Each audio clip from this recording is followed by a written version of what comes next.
Y bueno, mientras tanto, ya vimos más o menos lo que sucedía en el mundo, por ahí de hace 10 años, 15 años, 20 años inclusive, pero ahorita nos vamos a situar ya mucho más para atrás de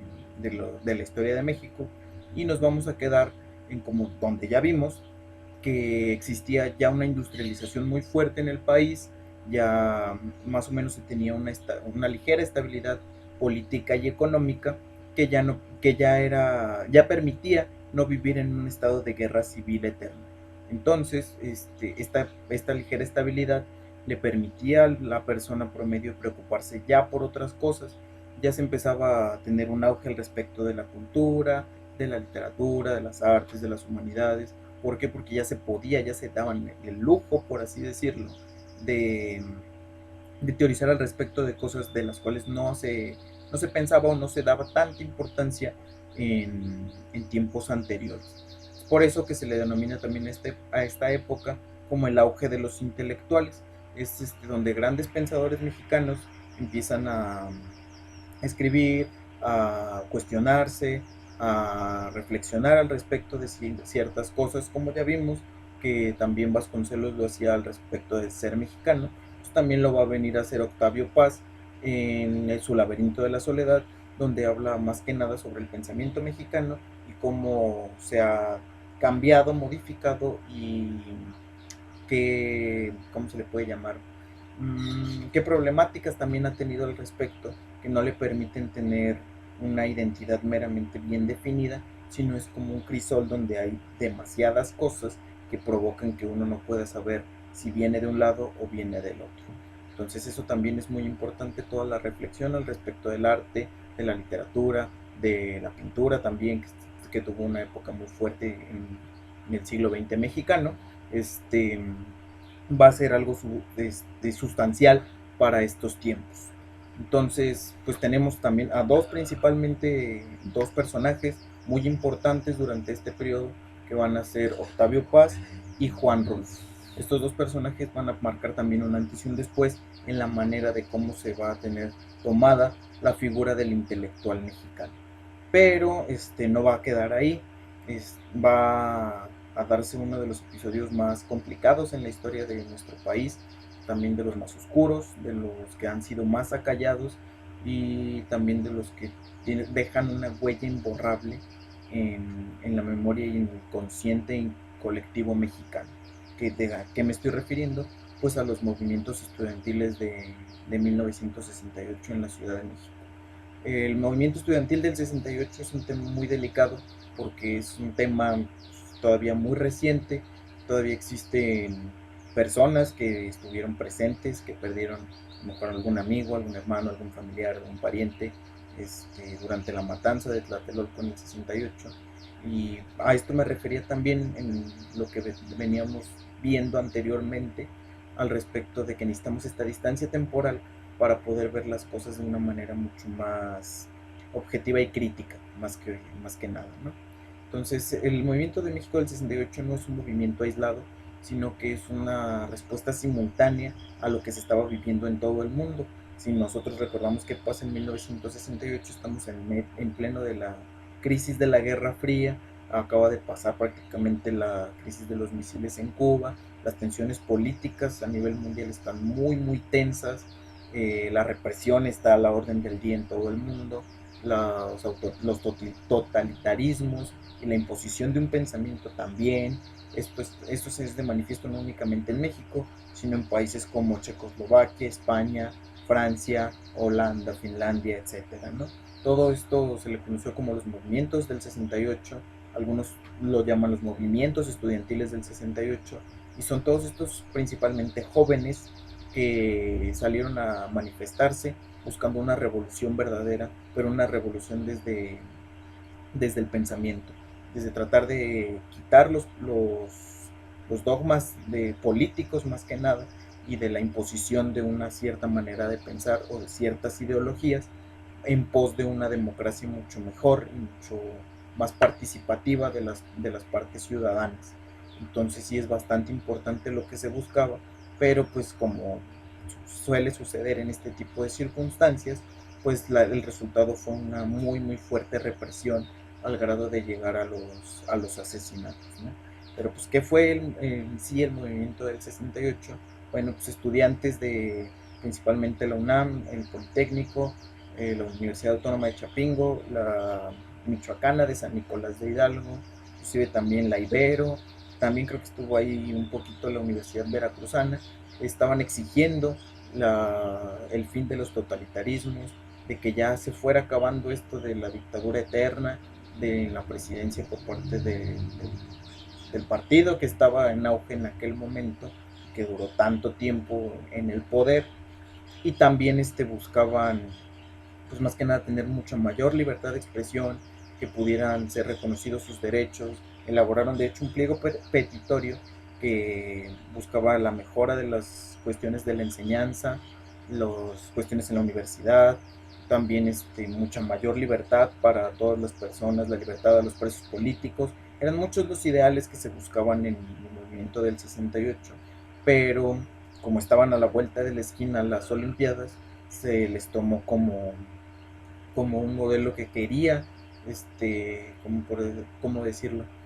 Pues no dar un golpe de Estado como tal, sino que sí pretendía, según ese fue el argumento del Estado mexicano, era mostrarlos como si fueran terroristas prácticamente, delincuentes, y que se querían sublevar y querían derrocar al gobierno. No tanto en un golpe de Estado, sino que buscaban la instauración de un régimen comunista, lo cual no era para nada cierto. Si bien muchos de los estudiantes tenían ideas de izquierda, no pretendían el establecimiento de ningún régimen de ningún tipo. Lo único que buscaban era una equidad mucho más sólida, una relación entre las partes influenciadas, como eran los estudiantes, como eran las personas trabajadoras, una relación mucho más directa y mucho más cordial con el gobierno que los estaba rigiendo en aquel momento. Ellos prácticamente buscaban todo desde la paz, pero pues realmente lo que consiguieron fue una ola de represiones, de violencias, de silencios, porque pues, todo eso se quiso acallar para que no hubiera una revuelta mucho mayor durante las Olimpiadas y bueno, durante los Juegos Olímpicos, y México quedara como exhibido ante el mundo, ¿no? Entonces, en esta búsqueda de no querer ser el medio de atención, fue todo lo contrario, ¿no? Quizás años después, pero lo que es cierto es que durante ese momento se quisieron acallar todas las voces, se quiso decir que simplemente se había disuelto la revolución, la manifestación, perdón, que fue el 2 de octubre de 1968 en la Plaza de las Tres Culturas de Tlatelolco, donde se habían reunido los estudiantes a manifestarse en búsqueda de sus derechos y sus libertades individuales, y pues donde fueron emboscados prácticamente por la policía, por la DFS, por el ejército mexicano, y se dio una persecución y un asesinato de muchos de los estudiantes del movimiento. Muchos otros quedaron presos, fueron presos políticos, muchos en la cárcel de Lecumberri, precisamente el famoso Palacio Negro, otros desaparecidos que hasta la fecha no se sabe qué fue de ellos, muchos otros asesinados, perseguidos, golpeados, todos los abusos que se pudieron haber dado sucedieron en ese momento de, de, de la historia de México.